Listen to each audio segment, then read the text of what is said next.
전산회계 2급 최신 기출문제 풀이 제44회 이론편 풀어보겠습니다. 문제 1번. 다음 거래에 대한 설명으로 옳은 것을 보기 위해서 모두 고른 것은, 자, 거래가 주어지고 뭐 어떤 증가 감소를 묻는다. 거래의 판료소 결합관계에서 출제됐네요. 거래, 은행으로부터 3년 후 상환하기로 하고 현금 500만 원을 차입하였다. 단 이자율은 연 5%다. 은행으로부터 차입을 했다면 어떻게 차입금이라는 부채 계정을 인식하면 되겠습니다. 봅시다. 차변, 대변, 차입금. 3년 후 상환이니까 장기 차입금 되겠네요. 장기 차입금이라는 부채가 500만 원 발생하고요. 증가하고 대신 현금으로 들어왔습니까? 현금 500만 원이 들어왔습니다. 자, 이자율 계약, 이자 계약이 5% 계약이 되었지만 실제로 그 이자에 대한 돈이 현재 나간 건 아니니까 이자에 대해서는 분괴가 없다는 겁니다. 자, 이 분괴에 대해서 옳은 것은, 자, 첫 번째 손익거래인가? 손익거래는 뭡니까? 거래금액 전체가 수익 또는 비용이냐인 경우가 손익거래입니다. 자, 봅시다. 거래금액 전체가 수익 비용은 아니라는 거죠. 뭐 자산 부채, 자산의 증가, 부채의 증가, 자산 부채로만 이루어져 있기 때문에 이건 뭐 교환 거래에 해당한다. 자, 기억은 틀렸고요. 니은 분괴 시 차변 계정은 이자 비용 아니라는 겁니다. 자, 틀렸고. 디귿 자산의 증가와 부채의 증가 맞나요? 자산의 증가, 부채의 증가 맞습니다. 디귿 맞고요. 리얼 분괴 시 대변 계정은 장기 차입금 맞나요? 맞다는 겁니다. 자, 그러면 디귿 리얼이 답이 되겠네요. 답은 3번. 자, 거래의 판료소였습니다. 디귿 리얼. 자, 문제 2번. 다음 중 거래 요소의 결합 관계가 나머지 셋과 가장 다른 것은, 자, 거래가 제시되고 분괴를 통해서 그 어떤 거래의 결합 관계인지를 파악하는 것, 즉 거래 판료소의 결합 관계에서 또 출제된 거라고 보면 되겠습니다. 자, 그러면 제시된 결과를 그냥 분괴를 일단 해보는 게 제일 빠르겠네요. 봅시다. 1번. 차변. 상품 매입하면서 운반비 5만 원을 현금으로 지급했다. 상품을 매입하면서 운반비, 즉 취득 부대 비용이니까 운반비 비용 같은 걸로 하지 말고 뭐 취득 원가인 상품의 취득 원가, 즉 자산의 증가로 처리하라는 거죠. 상품이란 자산을 증가시키고 대변에 현금 5만 원으로 기록하면 된다라는 겁니다. 자, 2번 거래 봅시다. 상품 운반용 차량을 400만 원에 구입하고 전액 현금으로 지급하였답니다. 자, 운반용 차량이 뭡니까? 유형자산입니다. 차량 운반구라는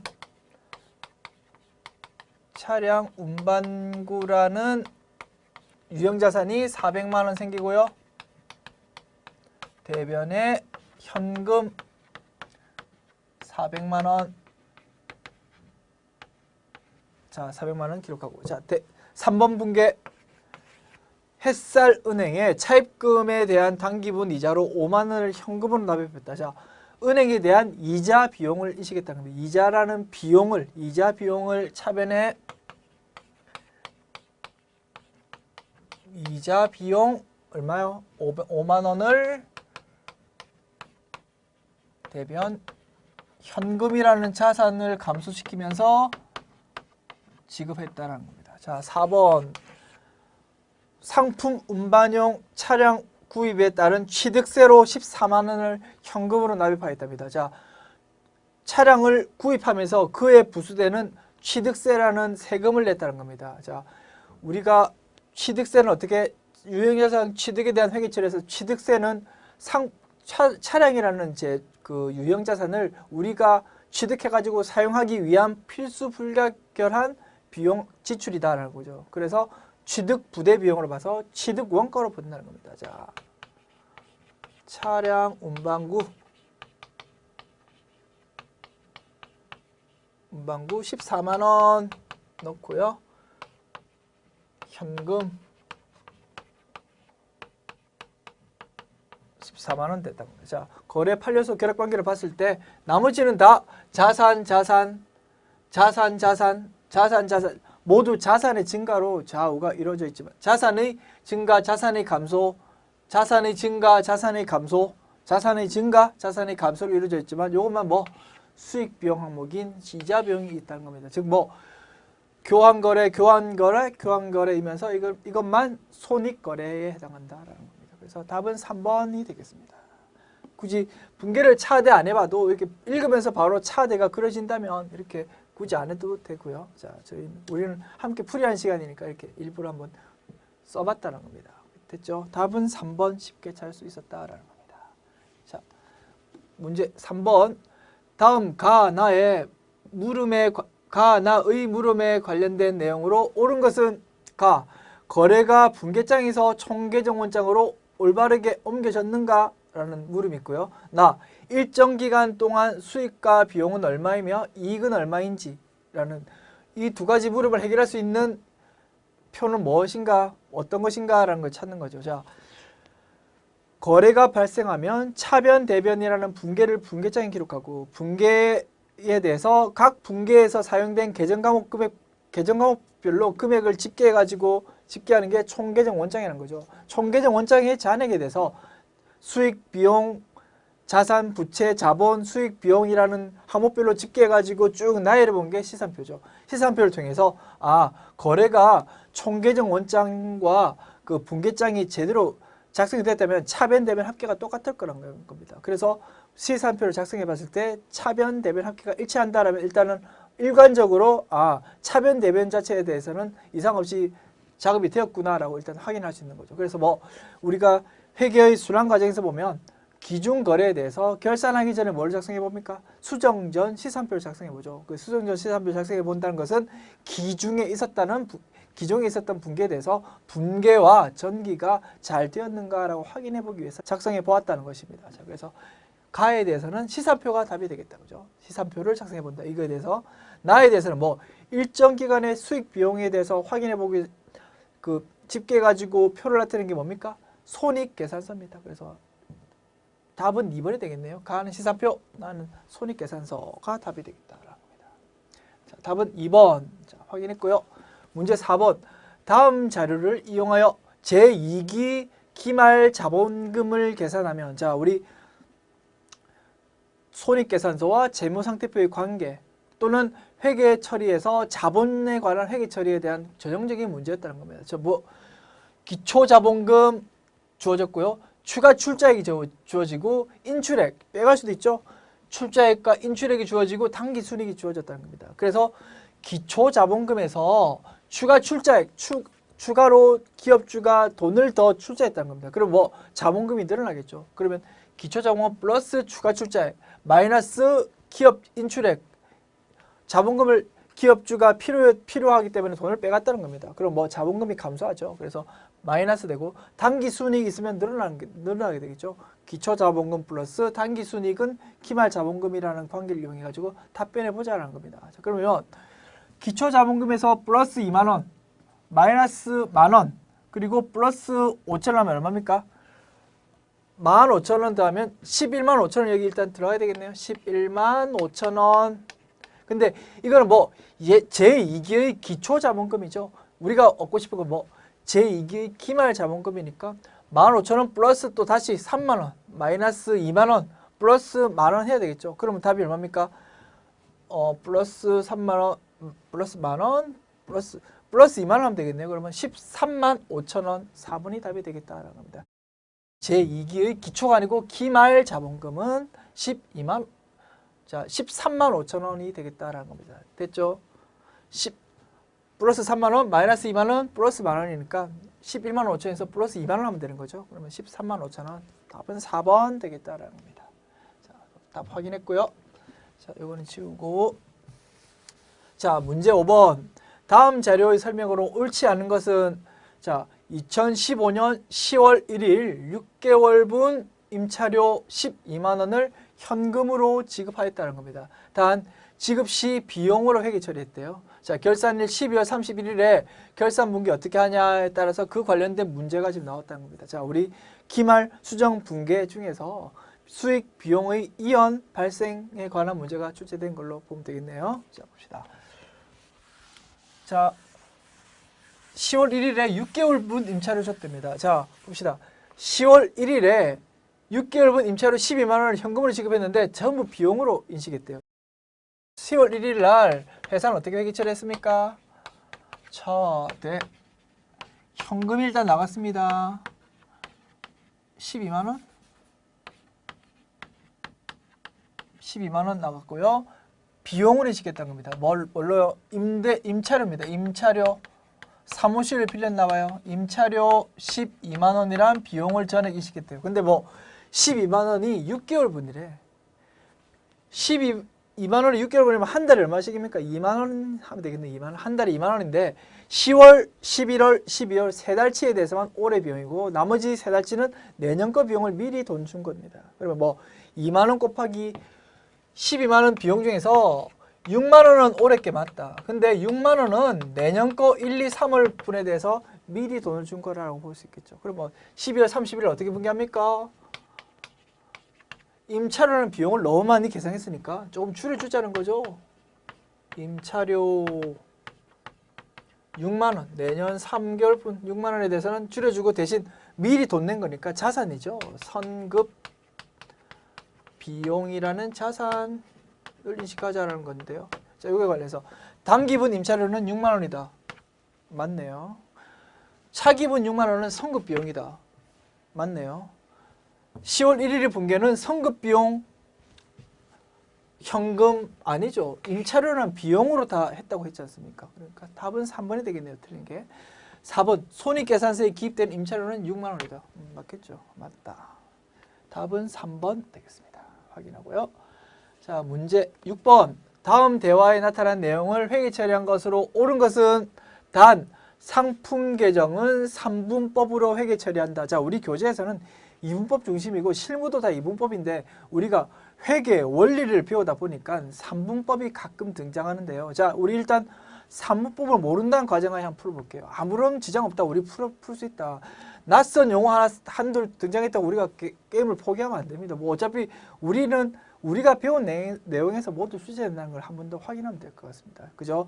우리가 모르면 아무도 모른다는 겁니다. 그래서 배운 내용에서 분명히 출제된다. 자, 낯선 지문, 낯선 단어 한두 개 등장했다고 전혀 주눅 들 필요 없다. 자, 봅시다.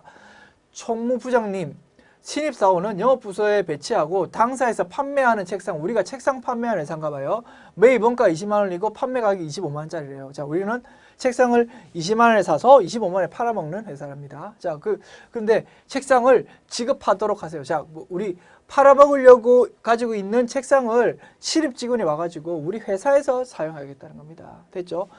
네, 사장님 이미 그렇게 하였습니다. 자, 봅시다. 이 지문에서 다음 대화에 나타낸 내용 회계 처리한 것을 옳은 것은 자, 어떻게 회계 처리해야 됩니까? 자, 영업부서에 쓸 신입사원이 쓸 책상으로 쓴다는 겁니다. 자, 재고자산인 상품을 없애고 우리가 가지고 있는 상품으로 기록하고 있지만 그걸 없애고 대변을 없애고 대변에 상품을 기록하고 차변에 대신 뭐 비품, 유형자산인 비품을 기록하자는 겁니다. 그럼 뭐 차변에 비품, 대변에 매입이라는 게 튀어나왔는데 어쨌든 이게 답이라는 겁니다. 자, 다른 거 볼까요?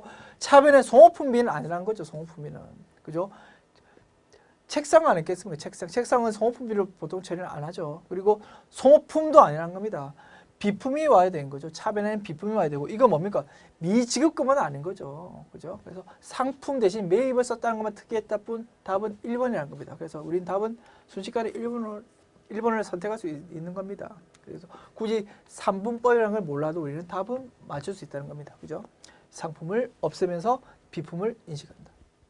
자, 이제 보론으로 가끔씩 우리 3분법이라는 게 등장하는데 뭔지 우리 본문에서도 했지만 한번 기출문제 하면서도 한 번만 더 설명해 보겠다는 겁니다. 자, 참고로 한번 팔짱 끼고 이렇게 그냥 가벼운 마음으로 한번 들어보시면 되겠습니다. 자, 3분법이라는 거에서는 매입이라는 계정값을 쓴다는 겁니다. 자, 우리 2분법에서는 뭡니까? 상품을 사면 무조건 뭘로? 상품을 회계 처리했다가 기말에 매출 원가에 해당하는 부분만큼은 따로 빼주고 그리고 파는 부분에 대해서는 팔 때는 매출만 인식한다. 그게 이분법이었죠. 즉 이분법의 사실 정의는 뭐냐면 그 상품 거래에 대해서 매출하고 매출원가 두 개로 나눠서 인식한다라는 점에서 이분법이 출발했는데, 여기서 말하는 삼분법은 제가 이해하기로는 그렇습니다. 삼분법은 상품 거래에 대해서 매출원가 그리고 매입이란 계정 과목을 사용한다라는 뜻에서 삼분법이라고 부르는 걸로 알고 있습니다. 자, 왜 부르냐 문제 중요한 게 아니고 삼분법의 정의에 대해서 제가 한번 설명해 보려고요. 자, 우리가 일반적으로 상품에 대해서 기초에 10,000원이 있었고요. 매입을 10만 원 매입했대요. 그래서 판매 가능 재고액이 11만 원 있었습니다. 11만 원 있었는데 기말에 실제로 창고에 뒤져보니까 2만 원 있었다는 거죠. 그러면 11만 원을 기초에 있던 거랑 이번에 사온 게 합하니까 11만 원 있었는데 창고에 실제로 보니까 2만 원만 있었다. 그럼 이 1월 1일부터 12월 31일 기중에 팔렸던 부분은 얼마다고? 매출 원가는 9만 원이다. 이렇게 역산하는 게 우리 이분법이었습니다. 근데 논리는 똑같다. 다만 기말에 하는 회계 처리만 어떻게 하는지 조금 달라진다는 거죠. 자, 뭐냐면 삼분법은 기초 기말에 남아있는 재고에 대해서는 뭘로 우리 재무제표에 공시한다고요? 상품이란 걸로 공시 어차피 해야 됩니다. 그죠?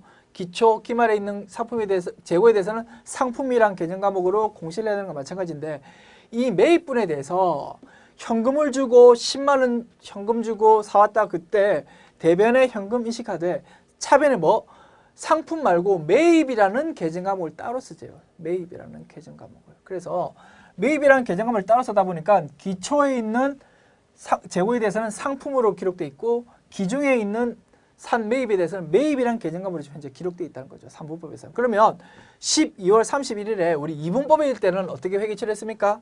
이 경우 차변, 대변 중에서 자, 11만 원 모두 다 상품으로 되어 있지만 그 중에서 9만 원만큼은 매출원가니까 상품을 없애주면서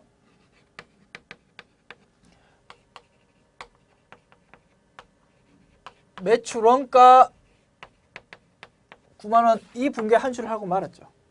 우리가 계산을 해가지고 11만 원 빼기 2만 원 해가지고 9만 원을 구한 후에 분계를 한출하고 말았던 겁니다. 근데 3분법은 매입 기중 매입에 대해서는 상품이란 계정 과목 말고 매입이란 계정 과목으로 따로 처리하다 보니까 어떻게 회계 처리했다고요? 기말에 매출원가 산정할 때 9만 원을 산정하기 위해서 분계를 이렇게 한다고요. 한 줄로 아니고 세 줄로 분계한다고요. 어떻게? 처음에 기초 재고에 대해서 상품이 지금 현재 기록되어 있다는 거죠. 그래서 기초의 차변에 기록되어 있는 상품을 전부 없애줍니다. 상품 10,000원. 그리고 뭡니까? 이거에 대해서 상대 계정은 매출원가라는 거죠. 매출원가 10,000원 이렇게 기록합니다. 그리고 단기 매입한 10만 원은 뭘로 기록되어 있다고요? 차변은 차변인데 상품이 아니고 뭘로? 매입이라는 계정 과목으로 기록되어 있대요. 그럼 어떻게? 대변을 보내야지. 매입이란 계정 과목을 10만 원 없애줘야지. 대신 차변을 뭘로? 똑같다. 매출 원가. 원가 10만 원 이렇게 온다는 겁니다. 그리고 기말에 현재 뭘로 남아있다고? 2만 원 남아있다고. 근데 기초 기말에 남아있는 재고에 대해서는 재무상태표에 어떻게? 상품이란 계정 과목으로 공시해야 되니까 매입 말고 뭘로? 상품으로. 상품이란 계정 과목이 남아있잖아요 지금. 그러니까 차변에 상품이라는 계정으로 표시한다는 겁니다. 대신 대변에는 상대 계정이 매출 원가. 원가 2만 원. 그러니까 매출 원가로 봤을 때는 똑같다는 거죠. 10,000원 플러스 10만 원 마이너스 2만 원 해가지고 9만 원 나온 걸 우리는 한 줄로 하던 거를 3분법에서는 이렇게 세 줄로 나타낸다는 점에서만 차이가 있다는 거죠. 왜? 매입이라는 계정 과목을 쓰다 보니까. 근데 우리 처음에 회계 원리를 배울 때는 매출 원가는 기초재고 플러스 단기 매입 마이너스 기말 재고랑 관계가 매우 중요했죠. 근데 3분법에서는 이 매입이란 계정을 쓰다 보니까 기말에 이렇게 한 줄로 우리가 마음속으로 계산을 해가지고 9만 원인가를 구해가지고 한 줄로 나타내던 거를 3분법에서는 세 줄로 나타낸다는 거지. 세 줄마다 딱 의미가 있다는 거지. 뭐 기초재고 플러스 단기 매입 마이너스 기말 재고는 매출 원가가 나온다. 그 관계를 좀 더 명확하게 세 줄로 분개해 주니까 매우 좋다는 거죠. 우리 회계 원리 공부할 때는. 회계 원리 공부할 때 이 로직이 그대로 분개해 나타나니까 그런 면에서 장점이 있으니까 3분법이라는 걸 언급하고 옛날에 배워왔다는 거죠.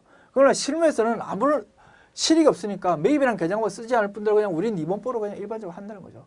근데 이런 전통 때문에 가끔씩 우리 회계 원리 정산회계 이금 문제에서는 가끔씩 3분법이라는 게 등장하는데요. 이런 의미에서 등장하다 보니까 우리는 생소하니까 3분법이라는 거 나왔다면 사람들이 이제 수험생들이 주눅이 들어버린다. 아무것도 아닌데, 그죠? 정치를 보니까 아무것도 아니었던 거죠. 그죠? 그러니까 단순히 단기 매입한 상품에 대해서는 상품이 아니고 매입이라는 개념을 한번 썼다더라. 라죠. 그것만 차이가 있었다는 겁니다.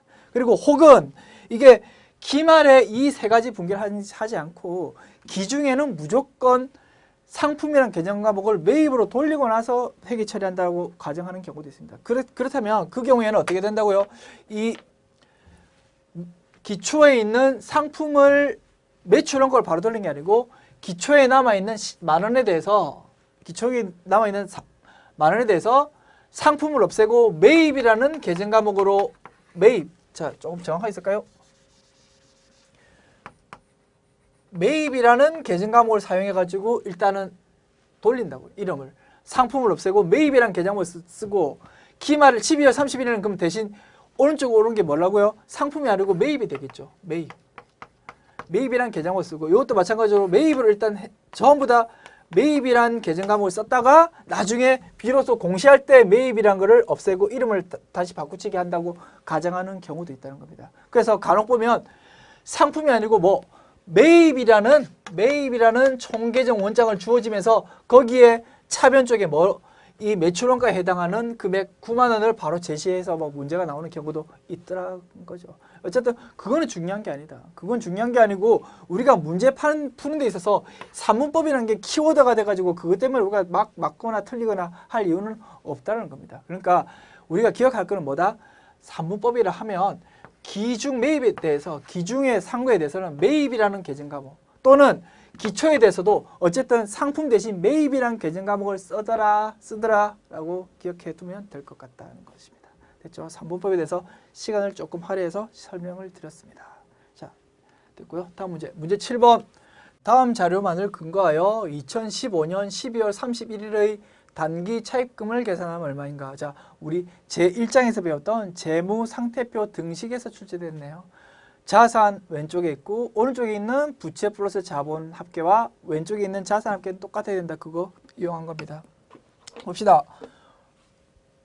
재무상태표 왼쪽에 자산 오죠? 자산의 상품 22만 원. 보통예금 5만 원. 그리고 자본금 자본인 오른쪽에 있는 자본이네요. 외상 매출금 왼쪽에 있는 자산이죠. 8만 원. 외상 매입금 오른쪽에 있는 부채죠. 만 원. 장기 차입금 오른쪽에 있는 부채입니다. 6만 원.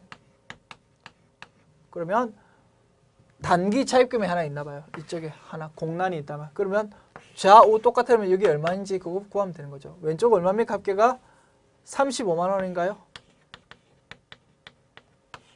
그럼 오른쪽 합계도 35만 원 돼야 되는데 이것도 합하면 7만 원, 17만 원 플러스 X는 35만 원. 얼마?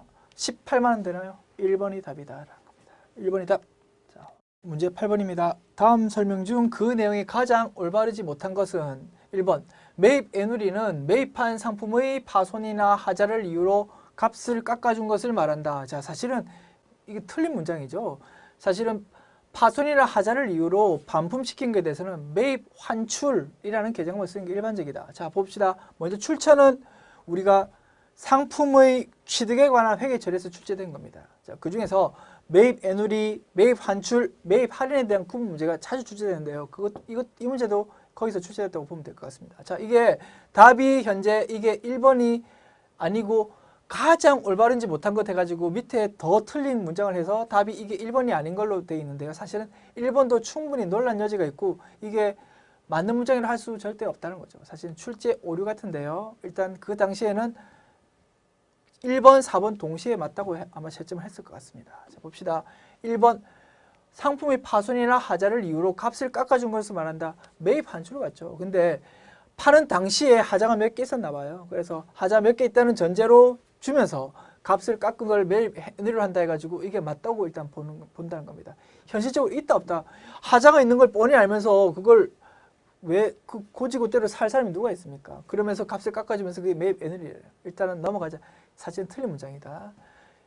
파손하자 그래서 다시 반품한다. 매입 환출 이렇게 우리 정리한 대로 공부한 게 더 훨씬 맞다는 거죠. 자, 2번 매입 환출은 매입한 상품을 반품한 것을 말한다. 반품한 것을. 자, 샀다가 하자 파손이 있어서 반품하는 걸 매입 환출. 자, 이거는 맞다. 3번 매입 할인은 상품의 구입 대금을 조기에 지급한 때 상대방이 깎아준 것을 말한다. 자, 맞죠? 계약보다 물건을 샀다가 대금을 계약보다 빨리 주면 저쪽에서 아 고맙다 이자 명목으로 좀 깎아주겠다는 거죠. 그거를 매입 할인이라고 한다라는 겁니다. 자, 3번 맞는 문장이고 4번 상품 구입 시 운반비를 구매자가 부담하기로 한 경우 관련 운반비는 운반비 계정으로 처리한다. 자, 봅시다. 살 때 우리 사는 사람이 운반비를 부담했다. 그럼 뭐 사는 그 물건을 사기 위한 취득 부대 비용을 봐가지고 취득 원가로 처리하지 운반비 계정으로 비용 계정으로 처리한 건 아니라는 거죠. 그래서 4번이 확실히 틀렸다라는 겁니다. 그래서 답은 4번으로 되어 있는데요. 사실은 1번 틀린 문장이다 보면 될 것 같습니다. 자, 봅시다. 답은 4번. 자, 둘 다 틀렸다. 더 확실한 문장 굳이 고른다. 4번 골라야 된다 이 뜻인데요. 좋은 문제는 썩 좋은 문제는 아니라는 것 같습니다. 아닌 것 같습니다. 자, 답은 4번 정리하고 넘어갑시다. 자, 이런 문장 다시는 출제되기 어렵다는 겁니다. 그죠? 자, 넘어갑시다. 문제 9번. 거래를 분개 시 차변 금액과 대변 금액이 같으므로 계정 전체의 차변 합계액과 대변 합계액이 일치해야 한다는 와 관계 있는 내용의 회계 용어는 자, 우리 회계의 순환 과정에서 복식 부기와 관련해서 이 용어 나왔죠? 어떤 용어입니까? 대차 평균의 원리였다는 겁니다. 자, 2번 대차 평균. 답은 2번인데요. 요 두 개 개념 구분하자는 거죠. 둘 다 복식 부기에서 나온 파생된 말이지만 거래의 이중성이란 뭐냐면 거래를 차변, 대변으로 기록할 수 있고 그 중에 하나는 결과, 하나는 원인을 나타내는 의미로 볼 수 있다라는 게 거래의 이중성이라는 겁니다. 그게 거래의 이중성이고 차변, 대변으로 나타냈을 때 차변 합계와 대변 합계가 항상 똑같아야 된다라는 것은 대차 평균의 원리라고 볼 수 있습니다. 됐죠? 됐습니다. 문제 10번. 다음 가에 들어갈 계정 과목으로 옳은 것은 현금의 지출이 있었으나 계정 과목이나 금액이 미확정인 경우에는 확정될 때까지 어떤 계정 과목을 쓸까요? 현금의 돈이 일단 나갔어. 현금이 대변으로 기록되겠죠. 그럼 차변이 비잖아요. 나갔지만 정책 합하기지 전까지 차변을 임시 계정을 쓰자고요. 뭘로? 가지급금이라는 유동자산 계정, 당자 자산 계정을 쓰자라는 거죠. 답은 2번이 되겠습니다. 됐죠? 그래서 항상 우리 자주 출제되는 네 가지 형제죠. 선급금, 가지급금, 가수금, 선수금 각각 구분할 수 있어야 된다라는 거죠. 요 네 개가 항상 세트를 가지고 물어본다는 겁니다. 구분 문제로 출제된다라는 겁니다. 여기선 가지급금 문제였다라는 겁니다.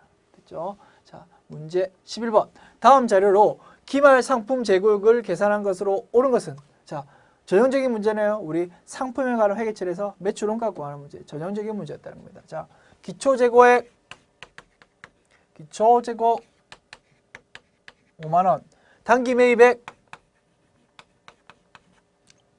35만원, 기말 재고액 얼마입니까? 안 주어졌다. 기말 재고액을 구해라는 거죠. 기말 재고액 얼마일까요? 라는 거죠. 매출 원가 얼마입니까? 단기 매출액이 50만원.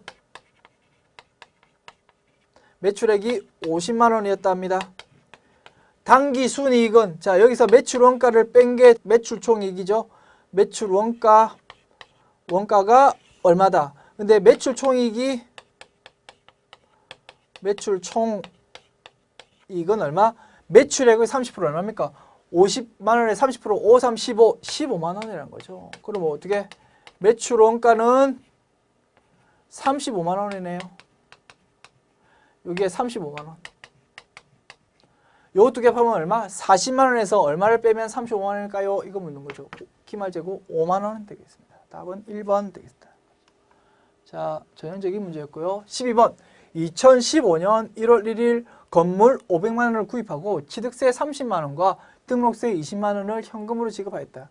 2015년 12월 30일 결산 시 정액법에 의한 감가상각비는, 자, 전형적인 정액법 문제, 유형자산의 감가상각비에 대한 문제였다는 겁니다. 자, 봅시다. 자, 취득 시 회계 처리 중에서 취득세, 등록세가 나오면 뭐 건물을 취득하기 위해서 필수 불가결하게 드는 부대 비용이란 거죠.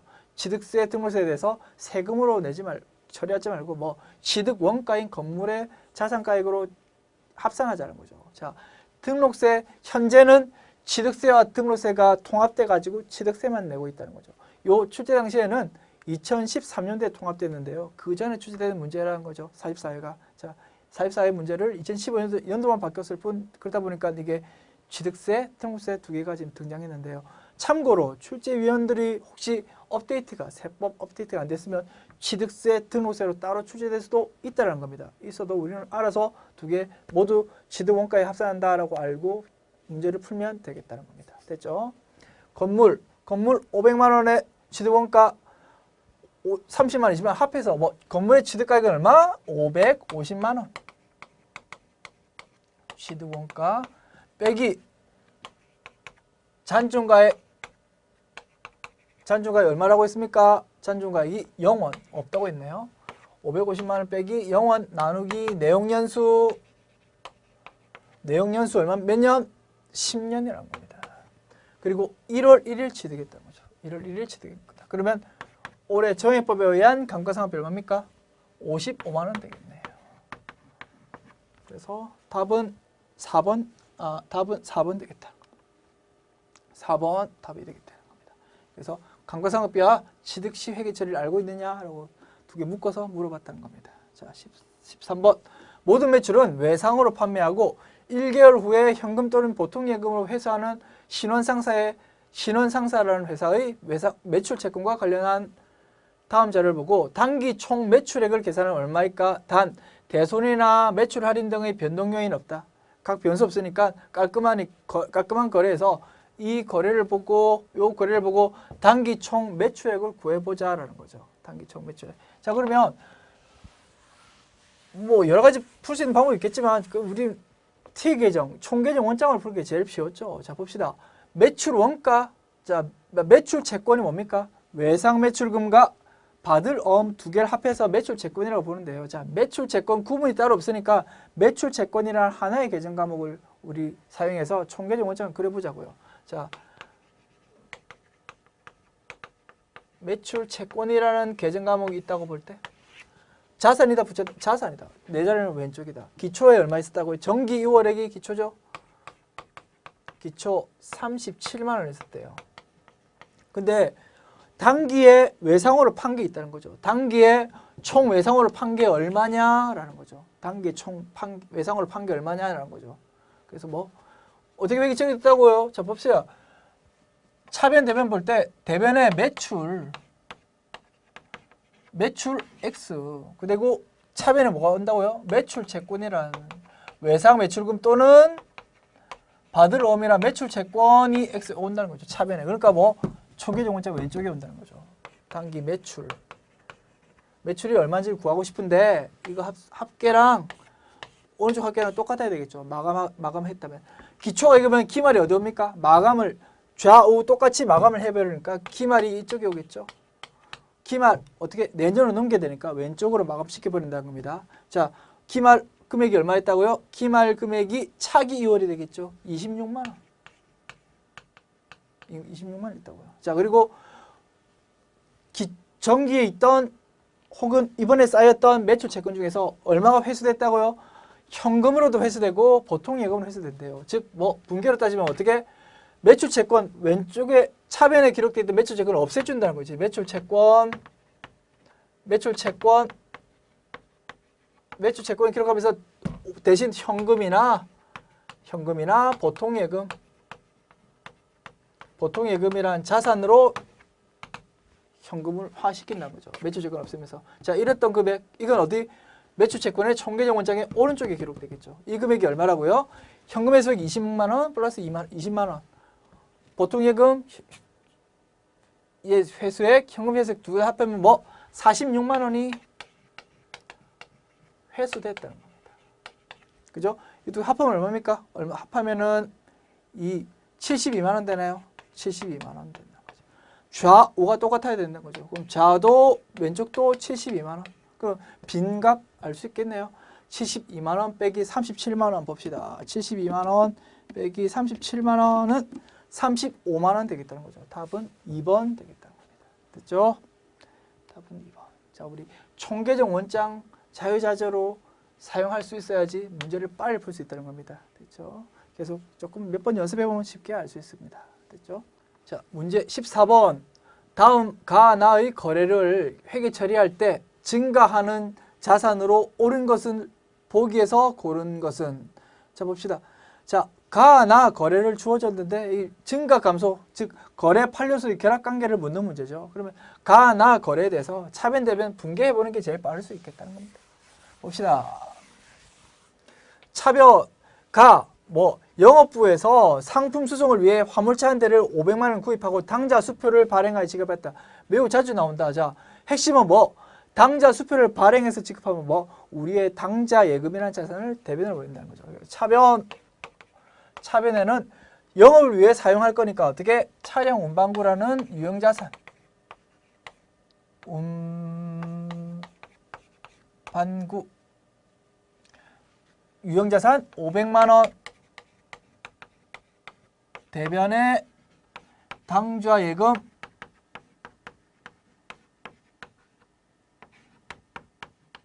500만 원. 그 다음에 두 번째 분계. 수원상해로부터 상품을 30만 원에 현금으로 매입했다. 자, 그럼 뭐 전형적인 문제죠.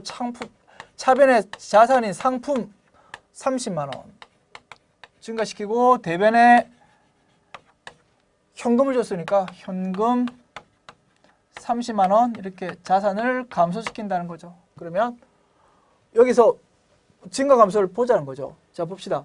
회계 처리할 때 증가하는 자산으로 오른 것은 증가하는 게 뭐 있습니까? 차량 운반기라는 유형자산이 증가했다. 디귿 맞겠네요. 뭐 상품이라는 재고자산이 증가했다. 그럼 뭐 니은 디귿이 증가한 자산이 되겠네요. 그죠? 답은 가는 디귿이고 나는 니은. 그럼 답은 4번이 되겠네요. 자, 4번 답 확인하시고.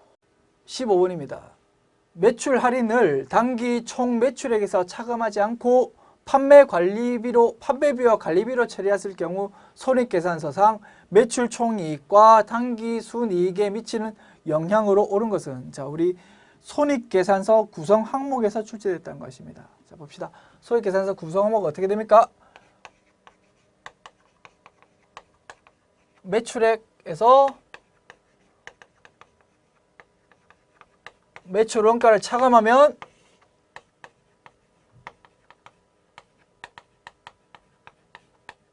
매출 총이익이 되고요. 매출 총이익에서 판매비와 관리비를 빼면은 영업이익이 되고, 영업이익에서 영업의 수익을 더하고 영업의 비용을 빼면은 세금 전 순이익이 나오고, 거기서 세금을 빼면은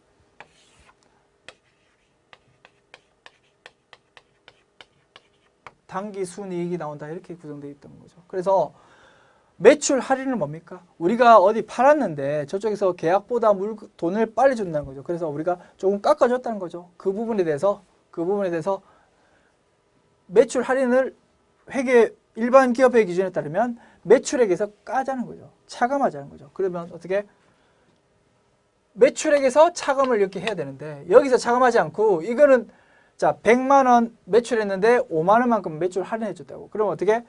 이게 100만 원이 아니고 95만 원으로 기록한 게 원칙인데 이걸 100만 원 그대로 하고 이쪽 판매 관리비란 비용으로 5만 원 인식했을 때 어떻게 영향이 있을까 이 말이죠. 그럼 어떻게? 이 매출 총이익은 과세 계상되겠죠. 대신 판매 관리비 또한 과세 계상되겠죠. 그래서 영업이익 자체는 영향이 아무것도 없겠죠. 그리고 당기순이익도 당연히 영향이 없겠죠. 이렇게 될 거다는 거죠. 그래서 어떻게? 매출 총이익은 현재 여기서 빼야 되는 걸 안 뺐으니까 과대 계상. 그리고 당기순이익은 아무런 영향이 없고 이게 답이 되겠죠. 그래서 매출 총이익 과대 계상 그리고 당기순이익 불변. 답은 3번이 되겠다라는 겁니다. 그렇죠? 자, 이상 마치겠습니다. 수고하셨습니다.